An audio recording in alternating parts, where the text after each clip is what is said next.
afternoon, Aggie Land. We welcome you back inside the TexAgs studio, episode 17 of Looch Bock. I'm Gabe Bock, joined by The Source, TexAgs co-owner, Uncle Billy. Liucci. Hello. Live, texags.com/live. Hello, Gabriel. TexAgs YouTube podcast platform of your choice. Search Looch Bock, all that good stuff. Looch Bock presented by Bock Realty Group. Thank you very much. Go to our website, bockrealtygroup.com, turning our experience into your advantage. It's been a while. How are you? It has. Well, what has it been, 2 weeks? Or is it Feels 3? like a month. No. But that's just how I've missed being in the studio with you, man. Well, you know what? It does, Gabe, when we're used to doing it every week for I know. About 15. I'd just gotten used to knocking off the rust, and all of a sudden we taking. But we got a lot to talk about by doing it this way, though, so I like it. We're going to start off with, I walked in here, and you know that we always fight with we've got so many young people here to keep them productive. I sometimes have to put a policy out that they can't just... Productivity kind of tends to... They all sit in that, in the lobby doing nothing. Yeah. And they have their computers out, but they're all talking and hanging out. Bronny kind of started that. This is like the little TexAgs bar stool at this point. Broninger at one point... what you've created. You've created this monster. Yeah, and he took it upon himself one day because he wanted to say... He literally verbally said, I'm going to start coming to the office more and working more out of the office. And to his credit, when I had to stop what he's doing, he's still coming in and going to his desk, and which is... commendable. I thought expected, but commendable. But he started sitting in that lobby and just being on the phone all morning. Some work, some not. Probably a lot 12 related, and just sitting down there. And he's on your time doing 12 work. Yeah, well, which I'm actually, you know me, I'm good with that as long as whatever you're supposed to be doing is done. I don't care. That's the thing. You don't have to worry about that with him. Right? If it takes, if it takes 1 hour or 10 hours, I don't care about that. So if you there are a few self-motivated people here, you don't have to worry about. Yeah, and if you do it in one, then you can do whatever you want with the 9. Well, that's true. But play Papa Shot. When you sit in the lobby and it caused like a log jam in the lobby, and everybody started, if he's doing it, and then all of a sudden I start coming in there and there's 10 people sitting around down there, and I'm like, no, these are not offices. Well, now I finally won that battle. Yep. Except for today. But now somebody had the idea, and I think one of our kind subscribers maybe. I found out about it. Gave us a Papa Shot. Yeah. And here's how I know things have gone astray. I played that thing.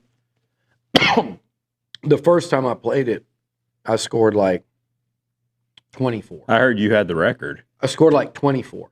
Okay. In how many seconds? Ashton Bethel Roman came in. He had like 45, 42. Your record didn't last very long.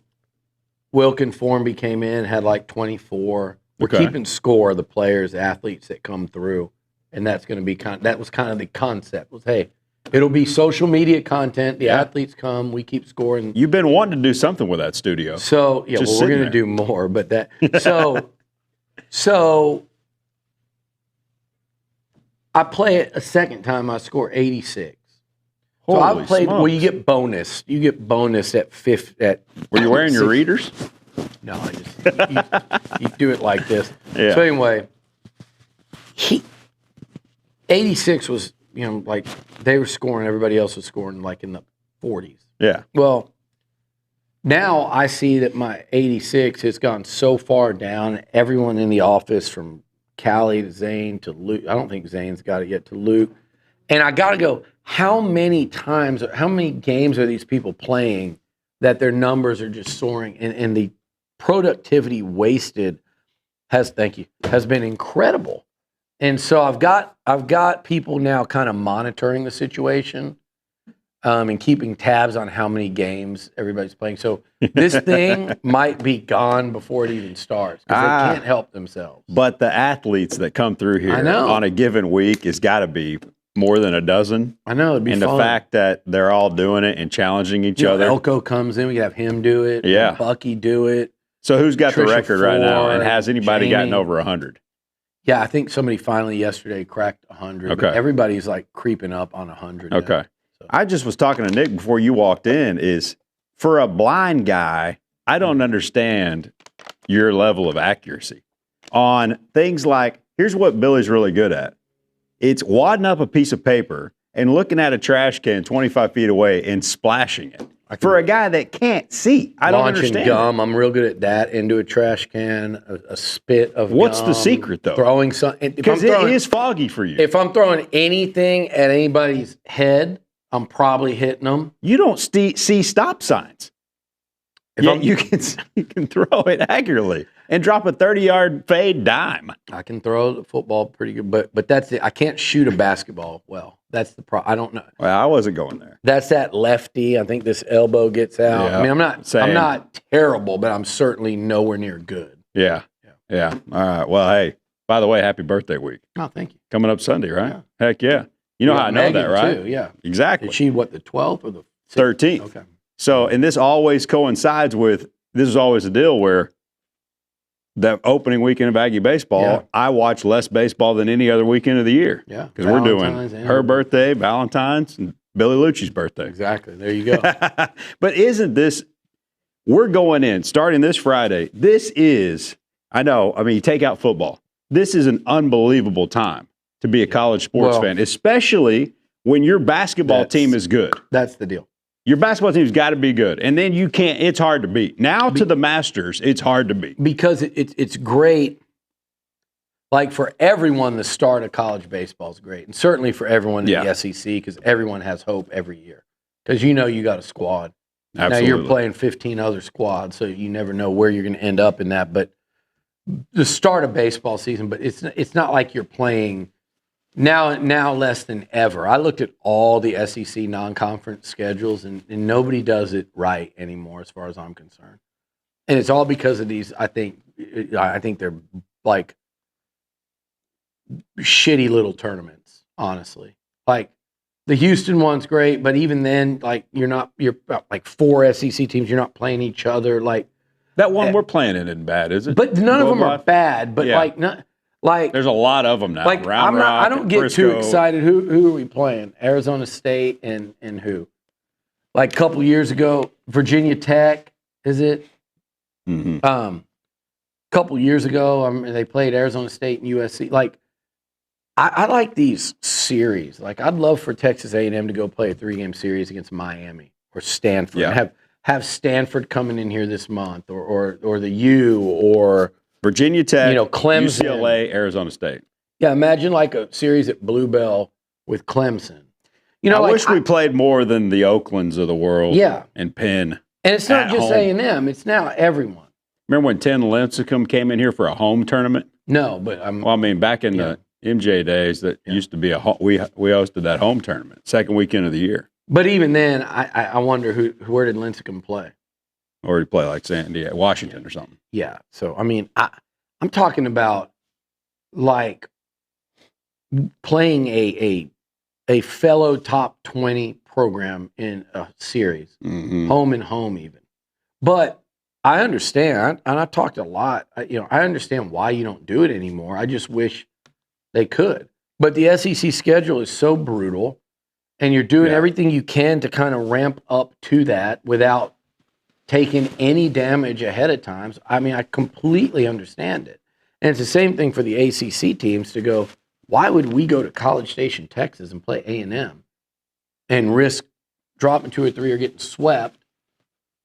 Same thing, go to Baton Rouge, you're going to go to the box, or you're going to go. So I think you could attract a big name northern school, though, like a Michigan. Yeah, like just somebody. I know Michigan's been good lately, but just. Yeah, somebody like that. By the way, you should tell Easton I hung out in Chicago. I went to the Lions-Bears game with Jake Cronenworth. Did you really? Michigan guy. Oh, how about that? San Diego Padre. Dude, are you frequenting Chicago these days? Yeah, I love Chicago. Like a little part-time bar stooler? I love Chicago though. I'll go by there. It's great. But Chicago's probably moved into my favorite city. No way. Being a New York guy. I've never really liked New York. As a kid I did because it was home. But anyway, Chicago has maybe overtaken San Diego A, closer. B, I do like winter. San Diego's beautiful, but if I'm going to be that close to the ocean and stuff, I want to be able to go on the beach and swim. I'd rather go to like Mexico or Caribbean. So anyway, Chicago number one. It is an absolute great time, though. City, not travel destination. Sure. It is a great time, though. I can't wait for it. So excited for this weekend, and frankly, really excited for tonight. 8 o'clock tip, A&M Mizzou. That's and what I makes think you it. can't. It's hard to overstate the importance of this one because look at it, man. Coming off 2 straight, this is a very winnable game, and you have Vandy coming up. Yeah. Difference in 8-3 versus 7-4, limping in with a 3-game slide, and Vandy's really good.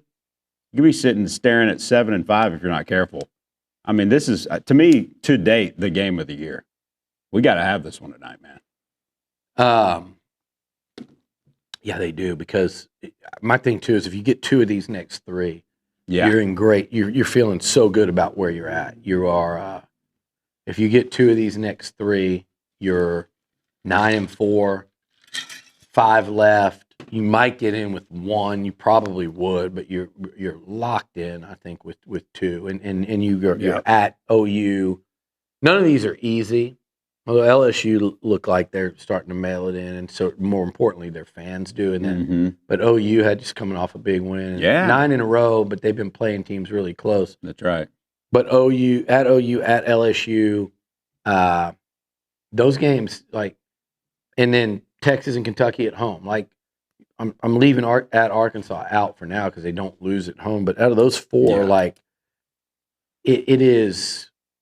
You get 2 of these 3, you feel outstanding about getting in and maybe getting up to that 12-win plateau and maybe getting out of that 8-9 game. Exactly. Even higher. So, to me, this little 3-game stretch is so significant. You got 2 of them at home. That's right. That you will be favored in, but they are 2 teams that can absolutely beat A&M or any other team kind of on A&M's. The Aggies are just – Missouri and Ole Miss are still in that group where they're all kind of on a similar level. From a talent standpoint, they're just as talented as us, for sure, right? for sure. Mark Mitchell. And A&M is near the top of it, and those teams are closer to the bottom of it. It's still kind of that same grouping. In other words, you're not guaranteed a damn thing. And by the way, Vandy is not guaranteed to beat you either. So that you can – for sure. So to me, win this one and then because then you can start thinking, well, can we just go win all 3 of these?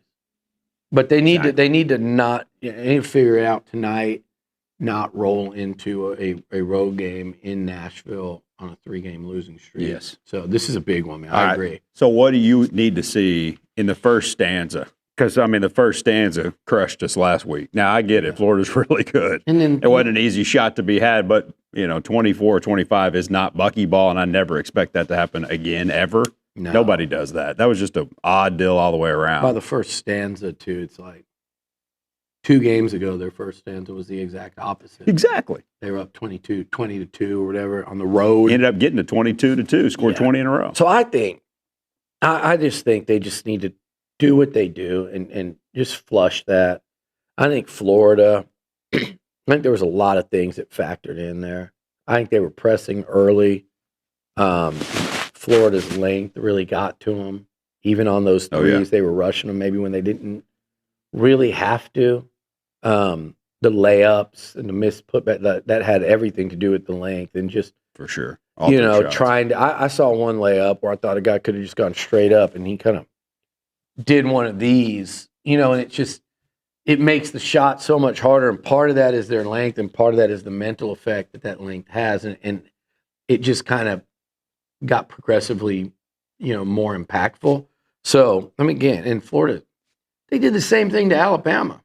Oh, they did it to Tennessee. Beat them by 30. They are when they're on their national championship level team. Final 4, I think for sure. I agree with Logan.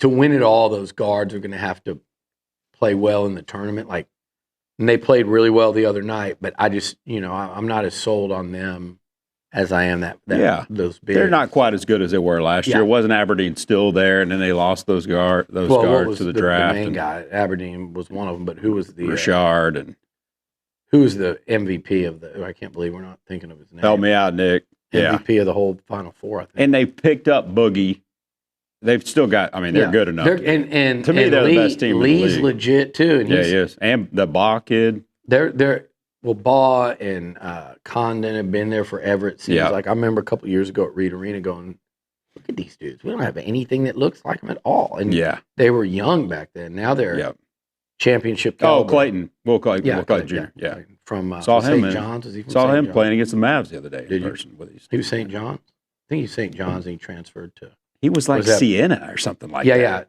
Iona. Yep, yeah, I should know that. That's where all. That's group thing. We figured this out. That's in Eastchester. Oh, is it really? Yeah, that's where Iona. No way. Grew up till I was 5. But interesting. Anyway, they just need to get back to playing how they play. It works. They can overwhelm opponents. They just have to come out and be a confident basketball team tonight. Yeah, I think if they do that, like, look, I say Missouri's up there in that group, right? But Missouri also lost to LSU, right? And Missouri also, like, if they're at the bottom of that group, they're also right there near the top of the other group. Mm-hmm. And you've seen what A&M has done to teams from that other group. And I think Georgia's more that than they are the top group too. They're kind of in there with A&M, like Mizzou. They're like what A&M did to Georgia, what A&M did to South Carolina, what A&M did to Mississippi State. Yeah. It's not like Missouri is at a much greater level than that. So I think if you just go play your game and they don't have any lingering like self-doubt and hangover from it, just go play your game. Let it rip. Play aggressively on defense. Absolutely. And start making shots you can set up that make trap. your free throws again. They were a little off from the line too, which is rare for this group. So they're better when they make a freaking shot and then they can set everything up. Yeah. Versus live ball stuff that goes the other way. Yeah, and I'm not worried at all. Like, we're one game removed from them losing 197 to Bama and leading that game with a minute 20 left on the road. With a pro. Yeah. Mind you. 100%. Yeah. Let me ask you a question, and I'll get into that in a minute because we're going to play a segment, random questions for Looch. Just some things I've been thinking about over the last week. Yeah. Because I thought we were going to do a show last week, and then my client came in. And then so I've been thinking about this for a week, a couple questions I want to throw at you. But about this team, and Bucky's nowhere near. This is a 2-game slide against 2 unbelievably talented teams. But do you think he might consider a lineup change with like Pop and the way he's playing? More minutes for Andrew Vincent, fewer minutes for Dominguez. You think he might be considering a starting lineup change? Man, I love the way Vincent was playing. Seriously. Against Bama in that first half, and then he didn't really play in the second. But well, he had like 7 rebounds in 8 minutes the other day. Yeah. I mean, the beauty of how Bucky does it is if he does something like that, it doesn't really matter because those other guys are still going to play and get minutes too, because he really likes to come, at the opponent, with waves of players. So, and then if it's Dominguez and then he comes off the bench and hits 4 threes, then it's so maybe I haven't put any thought into that. It's a good question, but the answer to me is that he certainly can without. There's not like a big risk of it. If you go, man, this guy though when he's on is my best guy, because he's going to play a lot anyway, and so if he's on, you're going to find out during the course of a game. And if he's shaking his way out of a slump, there's not a game that goes by that those players you talked about aren't going to have a chance to do that. Yeah, that's a good point. Or if you reward Pop and say, what does an extra 10 minutes do for him right here? Is he healthy enough to stand? And if he does, let's start him.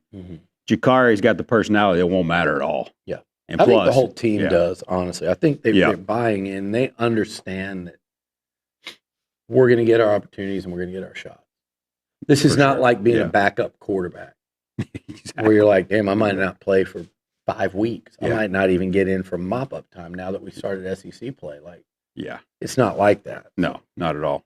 I don't remember Sam Darnold playing a snap for the 49ers. That was 2 years ago. I didn't even know he was on the 49ers. Me neither. He used to tell me, probably the only NFL quarterback in a Super Bowl that, like, I mean, I know there are other ones like Garoppolo. Well, no, because by then Garoppolo had only gone from, I think, He's the first one to win a Super Bowl for the 5th team he played. Yeah, it's the only one I can remember that like I couldn't name the teams he's been on, and I still don't know if I can. So let's see. Yeah, Jets, Vikings, Niners, Seahawks. So don't tell me, but I don't think I know the 5th. So I obviously didn't watch enough of the pre and post game. But he and Baker Mayfield, neither could survive Carolina. That's right. And they were there together. That's right. And they're both top 10 quarterbacks in the NFL. Is that Matt Rule, Carolina? Or was that? Yeah, it was Matt Rule, Carolina. How smart is that cat? Interesting. Yeah, interesting. All right, random question for Billy. We will start with basketball here. Number one, if you had to predict right now, put a number on, what do you think A&M seeding is going to be in the tournament? I think they're in. The question is, when it's unveiled in March, where are we seated? Man, I'm sitting on the 7-8 line. I'd love a 6, I think but they're is that going to greedy? have to overcome that non-conference resume. I think they're going to overcome that to get in, but I think they're going to have to overcome that to make that jump out of that dreaded 8-9. And look, the 7 is not much different. You look at it like a 7-2. When you look at some of these 2 seeds, you might be landing at I don't know. I'm just talking here. A Purdue, a Texas Tech, Houston. How about a white-hot Kansas? Kansas is moving. So this year, but I tell you, even though they beat them, you don't want to see Arizona and you don't want to see Michigan. Those are the 2 I don't think you want. You could draw Nebraska and a rematch there. So I would love to see 7. I think to get to 7, they may have to do 11 conference wins and 1 tournament win. Maybe 11 gets it, but like I'm sitting right on the edge of 7-8 for me. Yeah. All right. Number 2, and this gets back into what we were. But if you made me bet, I would bet 8-9 because it gives me those 2 right there, and I'll take the odds of it being that. I hope it's not though. And Gabe, better question might be, and it'll take me to that. Ask me how many conference games I think they win, because I think they can get to 12. Well, and then if they do that, I think they're going to be a 7. Well, yeah, and if they do that, and we all think going into that week, hey, look, could we get a 6? That way, in that you funnel to a 3 seed, that'd be amazing. But committees don't do us favors at all, and then that non-conference is going to go be a knock against us. So 6 is going to be hard to do, even if you do get to 12. Yeah, it'd be nice. Can we get to 12? I mean, I see a path there. Well, I mean, it's win 2 of these next 3. Yep. And it's beat That's 9. LSU and OU on the road, and it's probably beat Texas or Kentucky at home. Right. Both of them are home. That's 11. I mean, that's 12. And we'll be favored against Texas and pick them against Kentucky maybe. Maybe 12. They'll be slight favorite, but not by much. I mean, honestly, if you win 3 of 4 at home, just keep it as simple as can be. That's right. 3 of 4 at home and go get 2 out of Arkansas in descending order, Arkansas, Vandy, OU, LSU. Right. 2 and 2 on the road, right. 3 and 1 at home. I don't think that's unattainable for this team at all. Here's the second question. How do you think the league should handle this Bediako situation for A&M and Auburn, who lost with that cat when nobody else played? I mean, 3 teams beat them, but nobody's now playing against them. I mean, this is a very wacky, unique situation, and we're the ones. They're the benefactors. We're the ones struggling because of it. We got one more loss because of it. You take him off that court. We win that game. Crazy things had to happen for them to win the game, even with him. Yeah, you look at like a team like Texas that went in there and beat them. Yep. Without him. And they're going to get credit for that on their resume. And I don't think A&M's fighting Texas for a spot in the tournament, but just using them as an example. Because I think they'll both get in. But Texas and others have beaten Alabama without Bediako, and then and A&M lost a close game to them with him. And they're saying that game is not going to count towards Alabama's body of work, their resume. Mm-hmm. But it counts toward SEC standings. It counts towards SEC standings, and it counts against A&M's resume. Now, it's not a big hit to lose on the road and, a quad 1 road loss or whatever, but it's still a loss on their resume. It cost them in the SEC standings. It cost them in terms of seeding in the conference tournament. The quad 1A road win that would look good when the committees all got their heads spinning. They're forgetting about Bediako by March. And so, but that I'll even leave that out because there's no guarantee you win without Bediako. Probably do, but you can't assume that, right? So leave that part out and just say it's the loss that is counting and hurting them. Why should it? Why should it? You know, at the very least, they could say, you could say it counts in the standings because it's going to screw up the whole, 18, where everybody's playing 18. If they just wanted to just say, look, conference, we're not going to do anything with it. Treat it like a rainout. But the happens NCAA, all the time in baseball. But even if you just said conference-wide, we're not. Okay? But if NCAA said we're also not going to factor in those losses to whoever lost to them. Did Auburn lose to them the other? A close game. Like, you guys we're not going to factor those into your resume when we're considering it. I think that's the simplest, easiest way to do it, and I don't understand why they can't just do that. Yeah. Yeah. I mean, if Sankey didn't live in Birmingham, and we know just on social media how crazy those folks can get. Talk about poisoning people's trees. Yeah. He lives right there in the backyard. But I'm not even have talking some backbone, about, that'd be difficult. I'm not Pearl even talking would about like it. Sankey, though. Just NCAA, the committee, the selection committee, just say. But Sankey could say, he could reverse that if he wanted to. I mean, could reverse what? Or at least call it a non-game. Yeah, I mean, and then they have to judge it on that. Yeah. And we get 17 games. Yeah. I mean, I think if nothing, that's the least you could do. Yeah. I think the easiest thing, though, is just the committee say, hey, how many games did he play? 5. These 5 games, the teams that lost to them, those we're not factoring those into their resume. So that brings us to Nate Oates. Number 3, is there a more unlikable coach in sports right now than that guy? The same guy who played Brandon Miller during that murder investigation and all the intrigue / curiosity / this huge issue with whose gun it was. But wins mattered so much that he's still going to play him. And then he plays this guy who did declare for the NFL draft and did in an NBA draft and did get a 2-way contract and did play multiple years in the G League. And then for him to not only come out, but then act like everybody else is an idiot because A&M's playing Aggie and Dominguez. I think he's the biggest turd in sports right now. It is such a disingenuous argument, and he knows it. And shame on the Bama media and fans for falling for it. No doubt. I've kind of been really disappointed in the Alabama and Florida fans this week. The Bama fans for falling for this crap and buying a very obvious, pitiful attempt by your head coach to justify what he's doing and have people feel sorry for him, but also trying to take out and take down others. I mean, go after the guy at Baylor at least. This is different. And I get it. I don't agree with a lot of this stuff either. If you wanted to really sit down and have a discussion, I could give you a lot of guys that I don't think should be. I don't think Diego Pavia should have played college football this past year. I certainly don't think Aggie should be Tennessee's quarterback this year. And then that would trickle down, and you'd have to start asking me, well, what about Aggie? What about Trinidad Chambliss? What about Trinidad Chambliss? And why is he not getting one, but Aggie might? Or this inconsistency within states. There is the international aspect of this, which is different, but it's still a whole nother discussion. So I get all that, but what A&M's doing with those guys, a lot of teams across college basketball are doing in college sports. What's not happening is what Nate Oates was trying to do.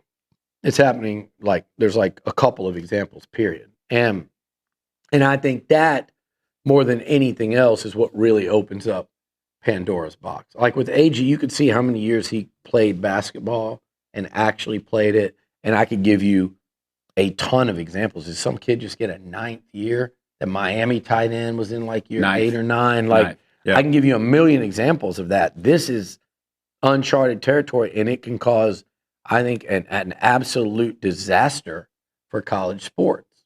Again, what's to keep Okay, so you're going to tell me, well, his 5-year clock is still going. Okay. Then what's to keep, let's say Torian York gets drafted, goes to the NFL. He's played 3 years at A&M,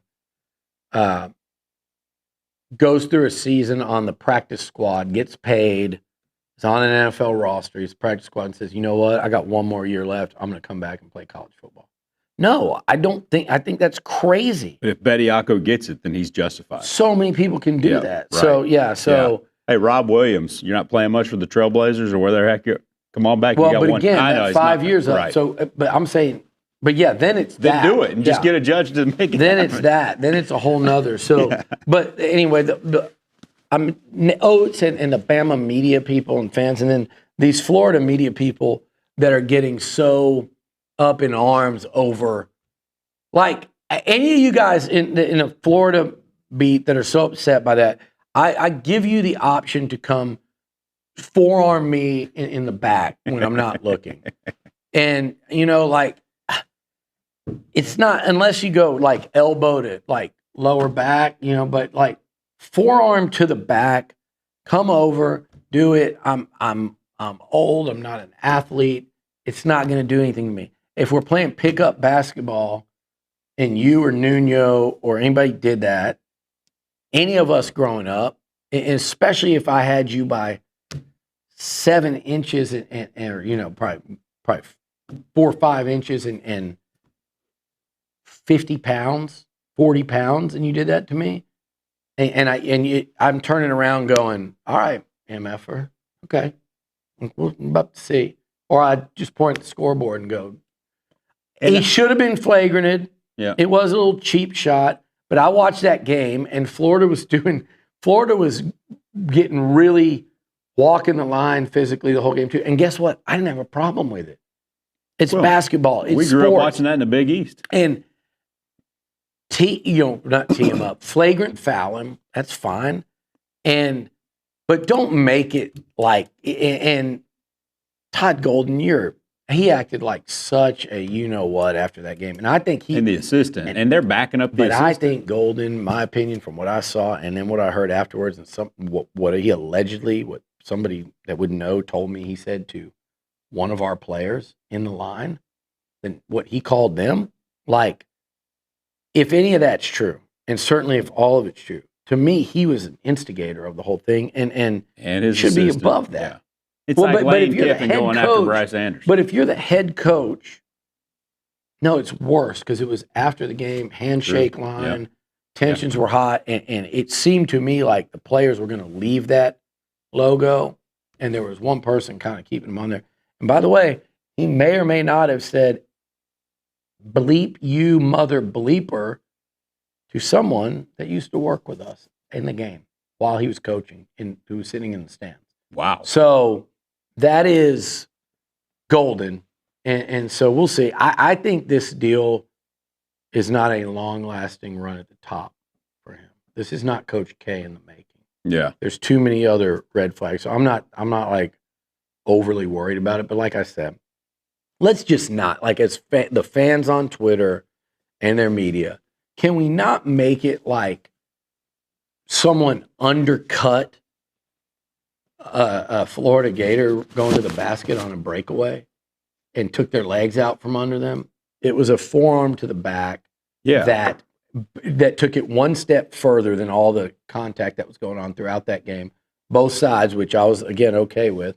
It was a flagrant foul. They should have called it. He should have been whistled for it.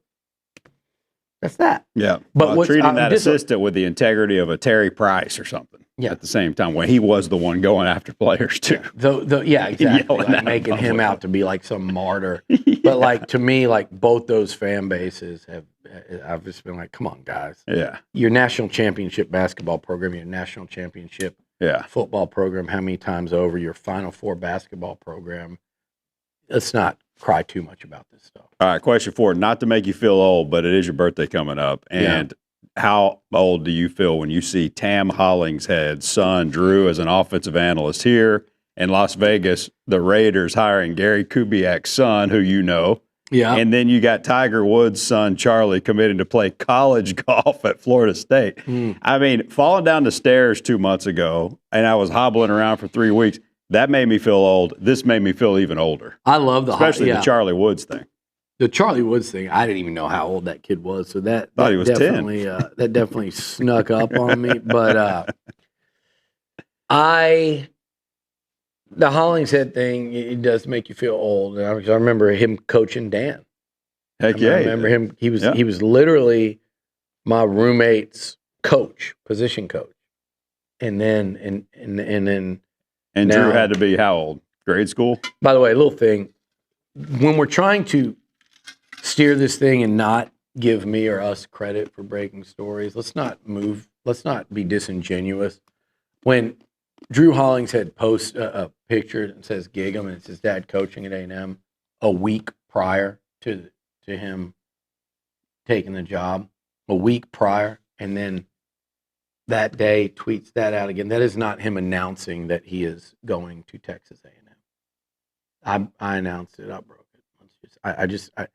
There's this local beat thing, and they seem to go out of their way to not credit TexAgs or any of the entities unless they just absolutely have to.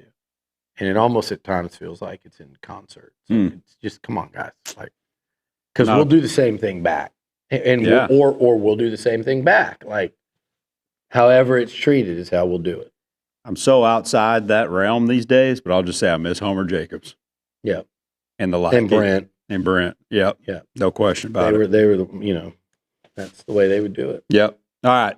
Number 5, let's get to baseball. I mean, tell me, because you're around it a lot, and Richard and Bronny, and I've been reading all their stuff. Yeah. And of course, I'm always fired up about baseball. And I get the sense we're being slept on big time. Yeah. Is it just that there's nationally just a distrust that he's going to be able to handle it? Because the talent is, I think, there, don't you think? Yeah, I mean, please tell me it's going to be better. I also think certain people in the baseball media are getting a little manipulated about 90 miles down the road in terms of 100% kind of their confidence in Mike early or the program. Schloss spends too much time doing stupid stuff. Well, to me, it's more about why are you paying it to, or why are you letting what any coach says about a program that's not theirs taint you? And I'm not even just singling him out. I'm singling out. There's others in this league. LSU was trying to do that to A&M. It's just and A&M would do that to LSU, but like you got to kind of tune that out.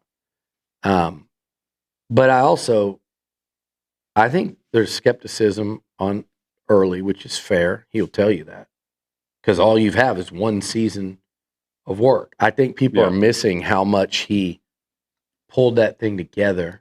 And gosh, that Missouri series, and he just changed the whole tone and tenor, I think, of how this coach, this program last season, the fan base, how everyone perceives it.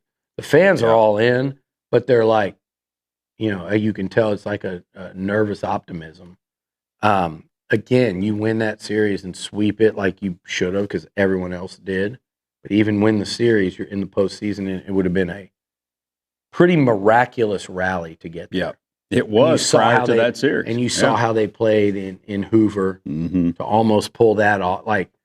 So it was – but all you have is that one season with those probably unrealistic expectations that we were a part of as well. Now, we had questions, and we said it in terms of being number one and winning the whole thing, but we certainly thought that team was going to get to Omaha. Also, wasn't that an historic level of injuries, sickness? Yeah. He was as snake-bitten as you could possibly be for a first-year coach. Forget about anything else and just say you spent the first half of the season without two guys that could go in this year's first round.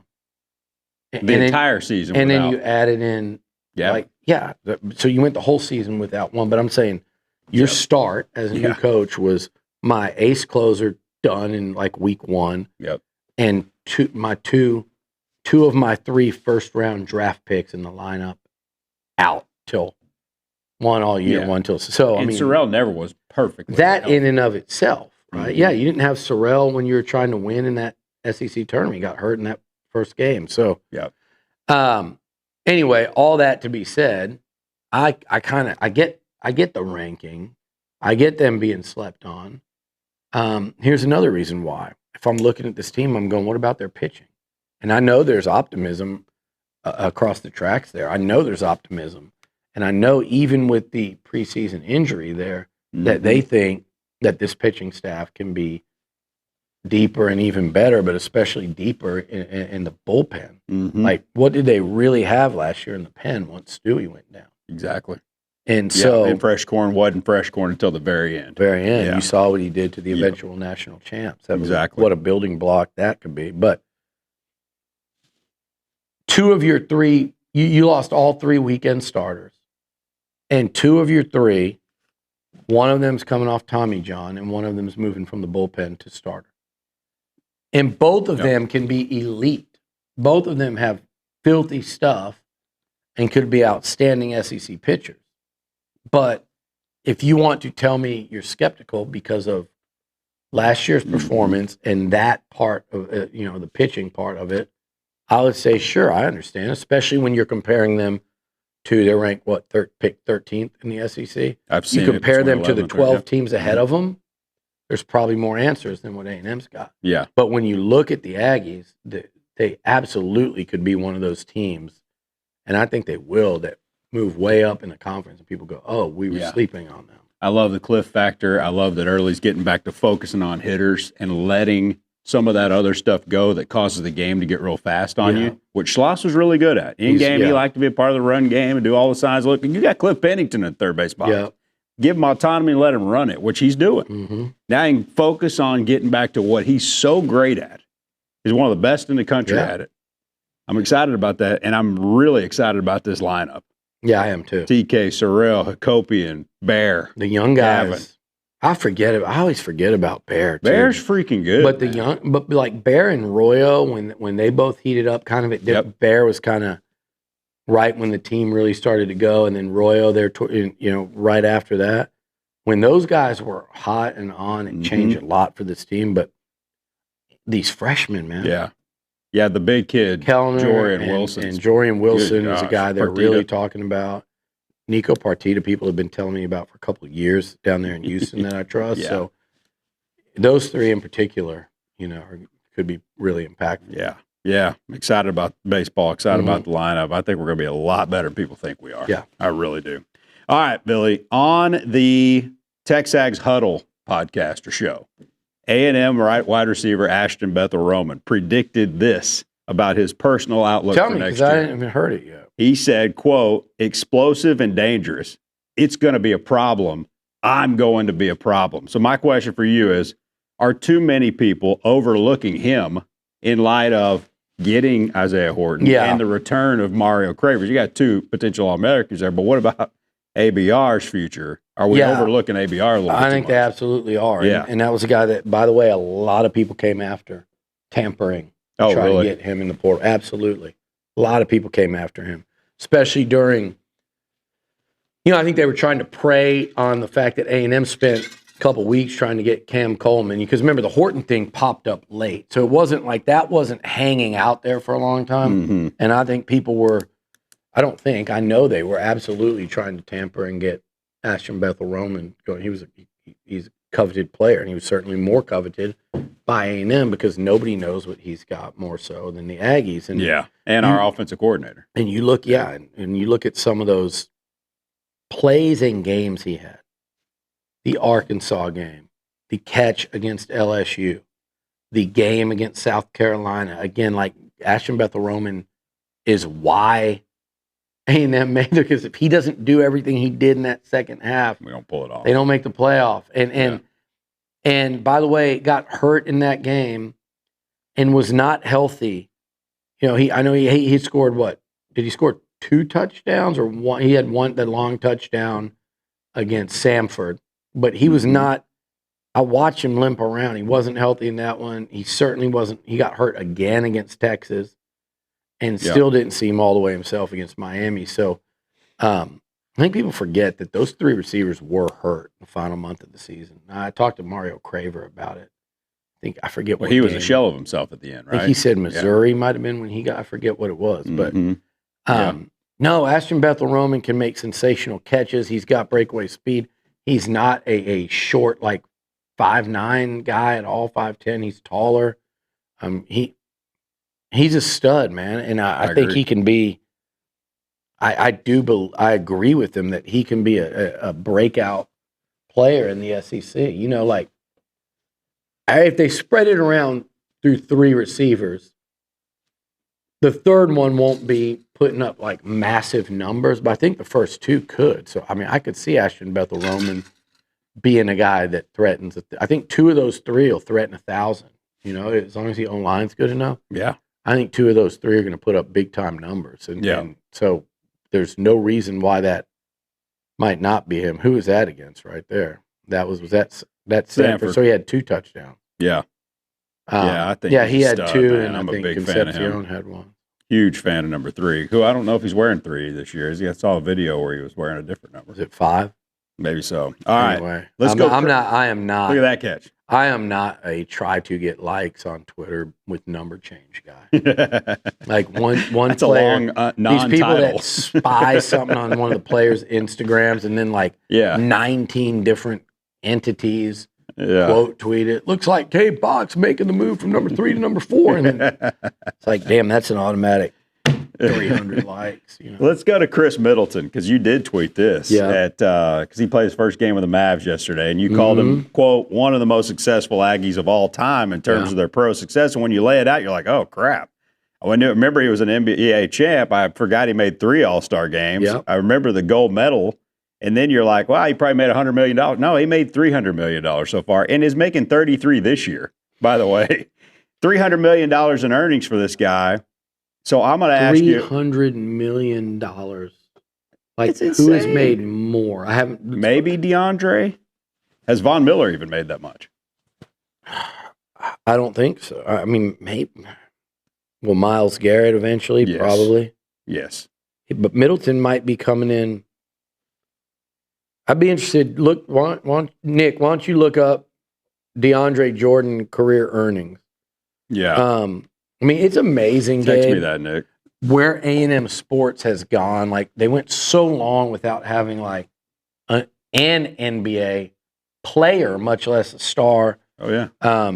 Anybody in MLB that was truly doing much. There was like from Chuck Knobloch.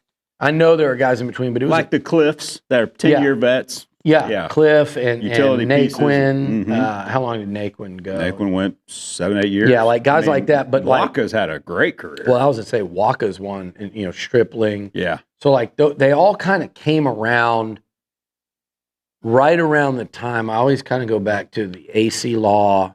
About $200 million for DeAndre. Okay, yeah. So I think Middleton might be. It'd be Middleton or Vaughn probably is the highest earning. Yeah. I might be forgetting somebody. And don't forget, when there's another sport there. Track. No, there's another one where we have somebody that makes a lot golfing. Has played golf for about 20 years, like Ryan Palmer. Yep.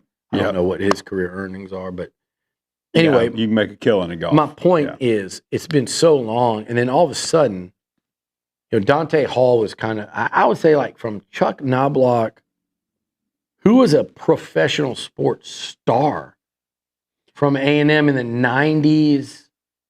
You called that a star? No. I think he was an A&M legend, and he was a really good player for the Cowboys, but I don't think he transcended the Cowboy, Right. And if he not gotten hurt, he probably would have. But like now we've got like head coaches in the NFL, and Dennis Allen, and then Dan and Aaron Glenn. You had, Kevin Smith was a star, but again, he was right before what I'm talking about. There was a long drought where Dante Hall was kind of the only one that I thought transcended. And if I'm forgetting one, I'm forgetting one, but you guys get the point.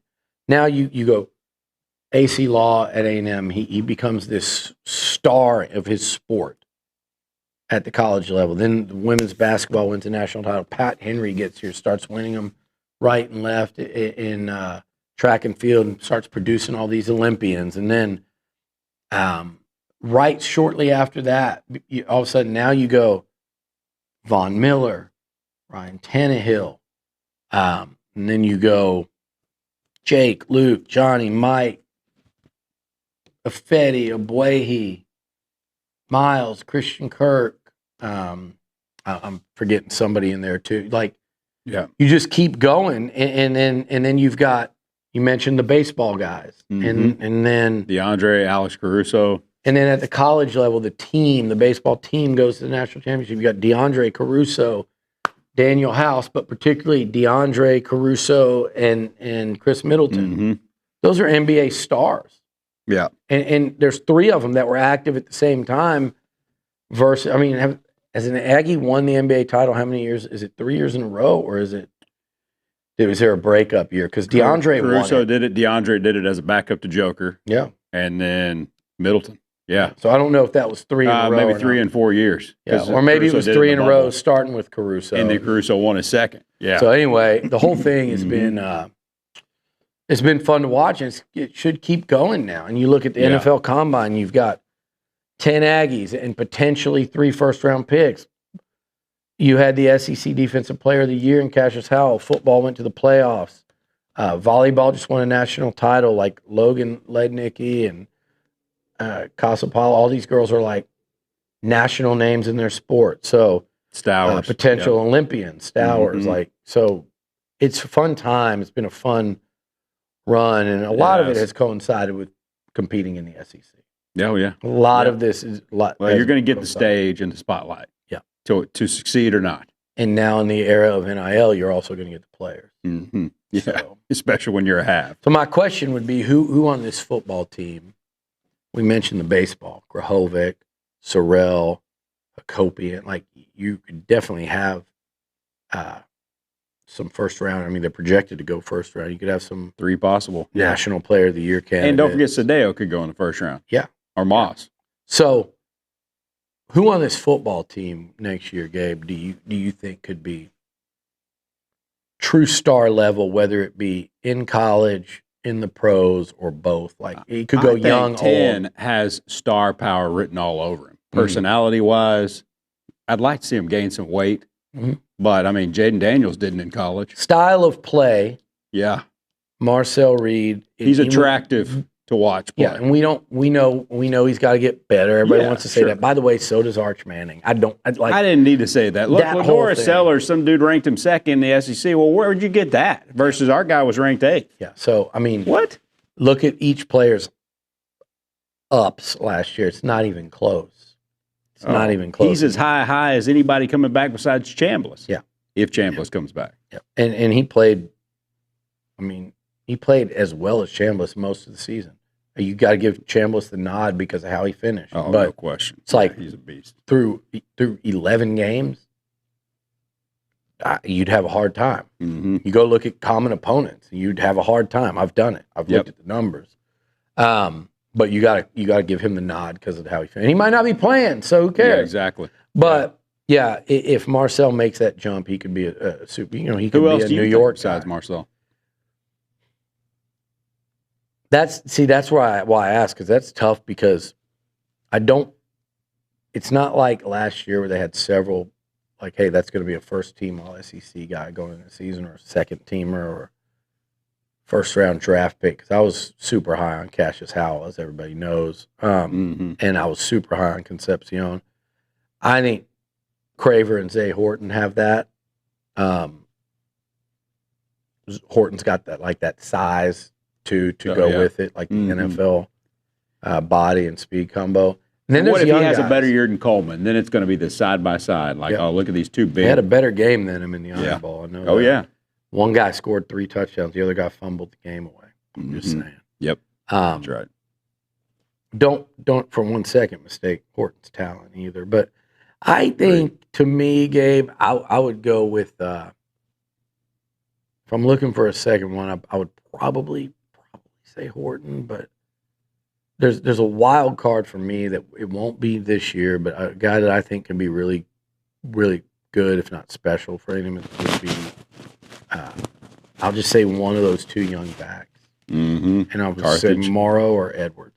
Yeah. Jamario Moore or KJ Edwards. Oh, yeah. I think those guys both have a chance to be really special. Pull all the names in the secondary out of a hat, too. because Ricky Gibson, Yeah, you've got so the many Byard kid Desiree. whose brother's such a stud in the NFL. Oh, I think there's going to be several. I don't know what the number for several is, but there'll be like I think a handful of those DBs will go on and get drafted. You know, I don't know crap, and I don't. But we're talking stars. I'm not in it like you are. So this may be coming from. Sometimes I'm gonna throw out some stuff, and I'm not in. Yeah. I'm not talking to anybody, right? Unless they want to sell a house. Yeah.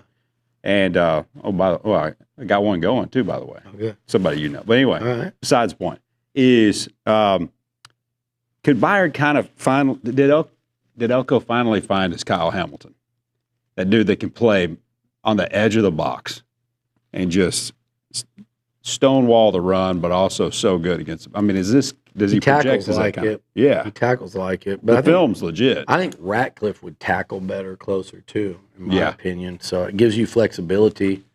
Bryce Anderson coming back. People forget Jordan Shaw. So like guys that could play nickel or safety. Now Shaw is a nickel corner, but he and Anderson could play nickel. He can play corner. Anderson can play safety. And then you've got Brooks, Ratcliffe, Byard, Miles Davis. They still like him, so he's like, hey, can you push your way into some playing time in year 3? So I love what they've got. Oh yeah, interchangeable parts. parts. I think Byard is a nice addition because I do think if there's one thing that to me hurt them a lot last year, it was 2 things: was poor tackling at in the secondary, and they just got blocked too easily and missed tackles and took angles when they shouldn't have. I mean, you look at the catch by what's his name that ran into the tunnel and had the incident with the state trooper. Who was that? Yeah, the big guy for South Carolina. 6'5", I always forget his name, but that should have been a tackle for like a 9, 10, 11-yard gain. It was terrible tackling, and then he just outran everybody. Yep. And same thing with Arch Manning's long touchdown. He gets through the line of scrimmage. There was a bust. I think that was actually just from talking to people and coaching. So that was just actually a great call. Texas's other big plays were not great calls. They weren't like genius Sark things. Second level busts were a problem last year. Those were busts, like the touchdown pass to Wingo, bust, wide open. No one covered him. The long pass to Andrews that set up their other touchdown, bust. That's 2 of their 3 touchdowns. The third one was a great call, and it caught A&M in an unfavorable defense, and it was a draw on 3rd and 3, and Arch took it to the house. But he should have never took it to the house. Brooks, actually, who I think had a really strong end of the season, should have absolutely tackled him there. And so a lot of these plays are on the linebackers, I think, a lot of times. But, like, angles and getting blocked on the back end, including corner, I think are a big part of why those were so many of those 40-plus yard gains that should have been, 10 or 12. Yeah. So that's where I think a Byard can come in. And again, just older, more veteran guys like Ratcliffe and Brooks. All right, let's go back to who is the most dominant Aggie in pro sports in his prime, maybe ever beyond anybody else in their prime. And let's get to Myles Garrett for a second, because we're talking about Chris Middleton and talking about an elite Mount Rushmore status of pro athletes. When Myles is said and done, he's going to be the first face on there, okay? If Myles walked away from pro football today. Hall of Fame. Yeah. First ballot. That's my question. Is he in Canton? I think so. I looked at the numbers. The defensive player of the year. Twice. First fastest ever to 100 sacks. He's got 125 and a half sacks. And if you think that's impressive, and 8 straight years with at least 10, he's 20th all time already. And you're like, okay, well, he's 1 away from Derek Thomas. He is 7 away from Lawrence Taylor. Like, have we stopped and woke up and realized what this guy's doing because he's playing in Cleveland? I think I've looked at it. He has a realistic, like barring, like if he doesn't go 18 plus for the next 3 years, I think I did like if he averaged 12 for like the next 5 years or 4 years even. I forget what it was, but I pulled it to where I thought well within reason. I might have done 4 years averaging 12 and 2 years averaging 8 or something. I forget what I did with it, but it was no. I think he has a real look to finish 3rd. I think there's a real look to finish behind Reggie White and Bruce Smith. He's going to. For third all-time. He could finish first. He's 75 away. The way he's going, that's 4 years. It could, but he's still in his prime. I mean, he literally just had the most he's ever had. Right. So, but I'm just saying, I think very reasonably, without getting doing anything outlandish, I think he's going to finish third. Let's further bring this point home. He's only 13 behind Vaughn, who, by the way, had a great year. Yeah, Vaughn is 9th all-time right now. Vaughn is 12 away from 5th. He's 25 away from 5th, which could happen the start of 2 years from now. I mean, the first month of the 27 season, he could be sitting 5th. How many is he away from 5th? 25. He's 25 from 5th. How many did Vaughn have this year? Oh, 8 or 9, I think. Did he, Nick? He had a good year. Yeah. I mean, just Vaughn's getting older. Right. The key is, can Vaughn get 12 more? Here's the thing with Vaughn. What does 12 more do to him? 5th. All time. 12 puts him at 4. He's 12 I thought away you said from 25. He's 12 away from 5th. Myles is 13 from Vaughn. He had 9 this year. I got you. Vaughn, so he's 25 away from 5th. Miles is. Okay. And Vaughn is 12 away from 5th. That makes more sense. When you were saying that, I was thinking you were talking about Vaughn. So Can Vaughn get 12 more? Let's just think about this. 2 of the greatest pass rushers in the history of the NFL are active and Aggies.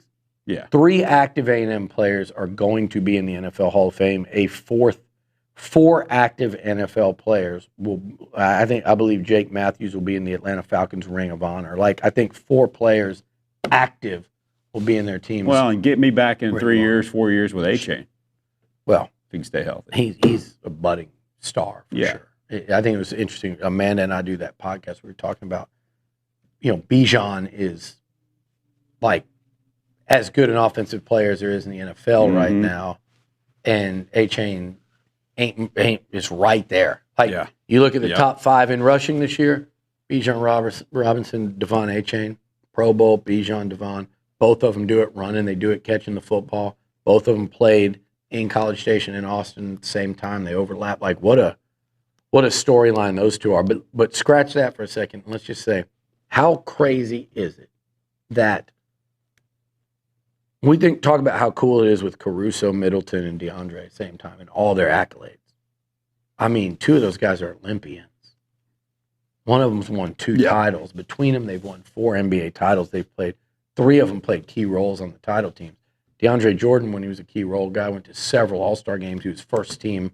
I don't think DeAndre was ever first team, but he's all NBA player. And all defense. And first team all defense. Caruso, first team all defense. So, pretty incredible run for those guys. Shane Leckler should and will ultimately go to the Hall of Fame. 100%. 3 other active NFL players are shoo-ins for the Hall of Fame. Definitely. We have 4 guys that are going to eventually be in the Hall of Fame. 3 of them, though, are playing right now. Yeah. And our only one who's in it played 70 years ago. Yeah. That's it's insane. Think about that statement right there, right? And Vaughn is a Super Bowl MVP, top 10 sack specialist of all time. Multiple, several-time Pro Bowl. Myles Garrett, 2-time Defensive Player of the Year. Mike Evans, Super Bowl champion, one of the most impressive wide receiver records in sports, where he tied. Did he tie or break Jerry Rice? He tied Jerry with 10 in a row. Jerry's rookie year, he didn't get it. Yeah. So Mike is the only person ever to have 10 straight. Now, Justin Jefferson's got, 6 now? Yeah. And probably will, because he's doing it with terrible quarterbacks. You say that, but I know. There's something to be said. That's 4 more years without getting hurt. Moss did it 6 in a row, couldn't get after that. Yeah. So, anyway, remarkable stuff. It really, really is. All right. Easton's Corner, Dog of the Week, and then we're out of here. Let's do Easton's Corner first. Here's a weekly take, flipping it to basketball here from Easton. This is Easton's Corner, and now we're talking about Aggie basketball. Today is we're playing Missouri at home at 8 o'clock, a little night game. It's kind of a must-win game after going 0-2 against Florida and Alabama. Should have beat Alabama. Should have at least made 1-3. They shouldn't have made that 3 at the end of the half. And the and-one layup, all of this stuff happened, and I feel like some of it just was luck. I feel like we should have beat Alabama, Charles Bediako ran out of eligibility, and of course, one of his last games was against us. So I think we should have beat Alabama. Florida going 1 for 27, 2 for 28, whatever, something like that. That's just terrible. I don't know a college team that goes 2 for 28, 1 for 27. That's just, I don't understand that. We need to make, I don't even know. At halftime, we had 3% field goal percentage. It was 3%. Then, we kind of got better at the end, but after that, going down by 29, only losing by 19. That's saying only losing by 19 shows how bad we played. I think we need to change the starting lineup a little bit, keeping most of them, but going Jakari at the 1, Marcus Hill at the 2, Rylan Griffin at the 3. Take Dominguez out because he's not been playing good in SEC play. He can't hit a 3 anymore. He could against these bad non-conference opponents, but he can't hit a 3 anymore. He's not good at defense, so he's pretty much out there running cardio. He's not really doing anything. So he needs to get out of the starting lineup, move Aggie to the 4, and I think you should award Jamie Vincent for how he's playing lately, having 7 rebounds in 8 minutes, 9 points and 4 rebounds in only 2 minutes, and then against Alabama, the last 2 games he's just been playing phenomenal, and we need a big man like that because I get Aggie's our big man, but if we can have him at the 4, Vincent at the 5, he would just be that much better. Because you don't really want a 6'8" center. If that's your biggest man, then we just need Jamie Vincent. That's the starting lineup. And my question for you, Billy, is how many wins do you think we'll get by the end of the season in the SEC? Well, we kind of tackled that, didn't we? I didn't even think about that. It's a good question, Easton. He was droning on about Dominguez, and I zoned out and forgot what his question was. Yeah. Listen, Easton, bulletin board. Hey, I think he may have just secured a 5 3-pointer game tonight for Dominguez. So. You know how we know how that goes. But he just lit a little fire in Dominguez. But he is right in that. Do you kind of look at changing some things up again just to see who maybe somebody coming off the bench? It kind of gives them. Yeah, it's a little more incentive or a little more just, all right, I'm ready to go. Yes. Again, you have that flexibility and you have the ability to do that and still play everyone. So, yeah, I like that part. My answer to the thing, I think if they win tonight, I think they get to 12. I do. Yeah, I like it. I need them to get to 11. So I have yet to teach Easton how to be diplomatic. He's just telling it what it. I think he thinks you're the only one listening, so he can just tell you what. Yeah, it is. It's like we're sitting at lunch. I like it. I like. He doesn't realize people are listening. Dominguez could be listening. It's all right though. He's not at the age yet where he's accountable. Right. He can just go right back to school and nobody can find. No one can find him. He's letting it fly. There's no Twitter hatred. Let it rip, Easton. Yeah. He's like, who's going to rip a 13-year-old? All right, dog of the week to close it out, basketball style. Thanks to Dogleg Golf. If you hadn't been to that simulator, it is awesome. I got sim leagues going, all kinds of cool stuff. Rain or shine, it's always tea time at Dogleg. We're there all the time. In fact, he's got a lesson tonight. We're going to be out there at Dogleg. I mean, it's really, really cool. Well, I had all the guys from Bach Realty Group, and we played the Win in Vegas. And they really in the simulator, and you see the sphere and everything. I mean, it is really stinking cool. Really stinking Bring cool. me there. Yeah, all right. Texas Avenue over there by Brown Shoes and 40 Tempur, right next door to 40 Tempur, same center. Dogleg-golf.com. All right, so for this week, it's Missouri at home and then at Vandy. Who do you predict it's going to rise to the occasion and be the dog of the week on the hardwood? I think I'm going to go with Rylan Griffin this week.